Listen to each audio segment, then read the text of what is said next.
আমরা যত প্রোডাক্ট আছে সব প্রোডাক্টকে আমরা যদি দুই ভাগে ভাগ করি, একটি হচ্ছে মোড়কজাত প্রোডাক্ট, প্যাকেটজাত, আর একটা হচ্ছে খোলা প্রোডাক্ট।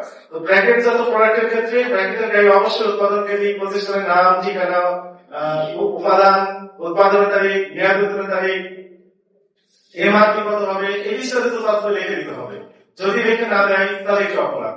আর 38 ধারায় বলা হয়েছে যে খোলা পণ্যের ক্ষেত্রে যত খোলা পণ্য রয়েছে সকল খোলা পণ্যের ক্ষেত্রে মূল্য তালিকা সহজে দৃশ্যমান স্থানে লটকিয়ে দিতে হবে।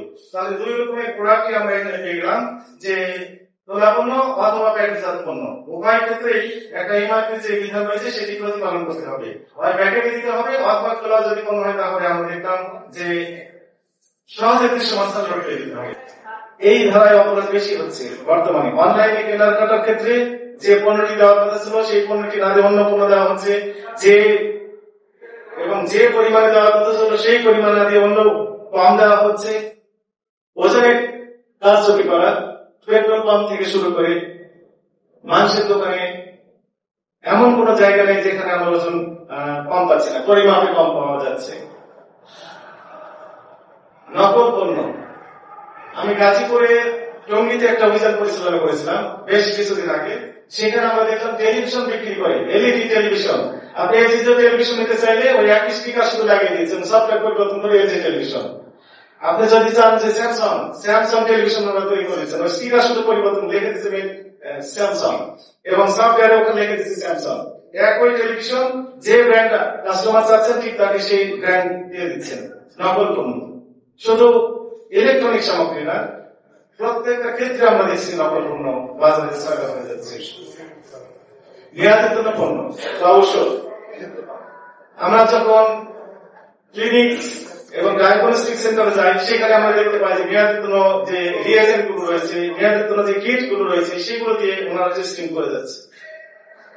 মেয়াদোত্তীর্ণ রিয়েজেন্ট বা কিট ব্যবহার করে যদি টেস্ট করা হয় তাহলে রিপোর্টটা জেনুইন হবে না। জেনুইন রিপোর্ট যদি না হয় তাহলে ডাক্তার সাহেব যে প্রেসক্রিপশন নেবে সেটি তো বলা হবে এবং রোগ সারবে না। আলটিমেটলি কি হবে, ডাক্তারের উপর দোষারোপ করতে থাকবে।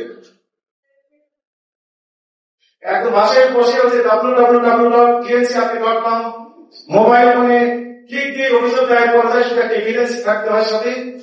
একটি হিয়ারিং এই অভিযোগ নিষ্পত্তি হয় যাতে সত্য প্রমাণক থাকে এবং এই কর্মকর্তারা সবসময় ধরে নিয়ে থাকে যে আসলে ভোক্তারা প্রতারিত হয়েছেন।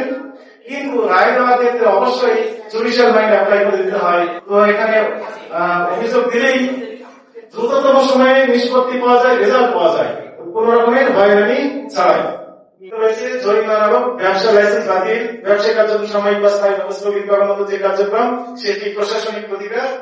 আর আরেকটি রয়েছে দেওয়ানি প্রতিকার, আরেকটি রয়েছে ফৌজদারি প্রতিকার। ফৌজদারি প্রতিকার হচ্ছে যে অভিযুক্ত প্রতিষ্ঠানে জেল এবং জরিমানা উভয় দণ্ডই যদি আমরা আরোপ করতে চাই সেই ক্ষেত্রে প্রথম শ্রেণীর জুডিশিয়াল ম্যাজিস্ট্রেটের আদালতে মামলা দেবে, সেখানে কি হবে, উভয় দণ্ডই হতে পারে।